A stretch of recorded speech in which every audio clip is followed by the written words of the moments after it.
A takeover battle is heating up for NYSE Euronext. Yesterday, the company's board rejected an $11.3 billion takeover bid by arch-rival Nasdaq and the Intercontinental Exchange, and unanimously voted in favor of a lower offer from Germany's Deutsche Boerse. Now, you might say, the games begin. With us on the phone this morning is former SEC Chairman Arthur Levitt. Arthur also was chairman of the American Stock Exchange for more than a decade. He's currently an advisor to both Goldman Sachs and the Carlyle Group and a board member at Bloomberg. Arthur, can NYSE Euronext really get away with this, turning down a higher offer from Nasdaq, and not at the same time demanding more, something sweeter from Deutsche Boerse? Well, I think you have to look at this in terms of the historic efforts of Nasdaq to be acquired by the New York Stock Exchange or to merge with them. It's a cultural misfit. The New York Stock Exchange has always looked upon Nasdaq as some kind of sub-level of business. And I think that the notion of a globalized electronic market fits with a globalized electronic exchange.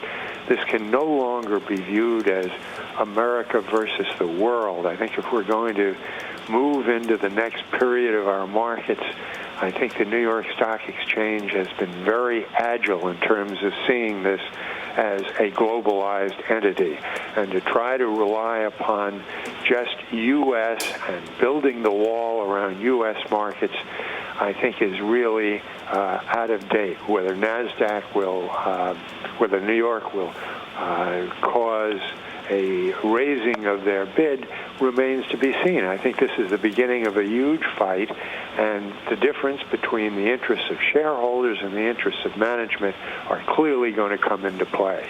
Well, who ultimately should win then? Did the shareholders, if the shareholders want a higher price, is it inevitable that they will get it?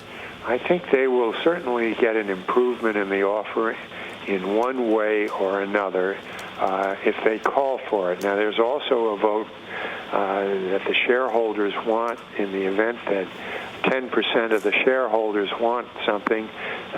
They will be able to put it to a vote. Management of the New York Stock Exchange has rejected that.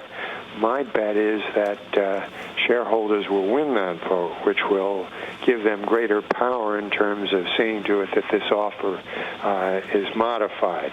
But I think you can't lose sight of the fact that divestiture of a listing business will severely undermine the value of the deal. And I think a lot's going to depend upon where the politicians come down.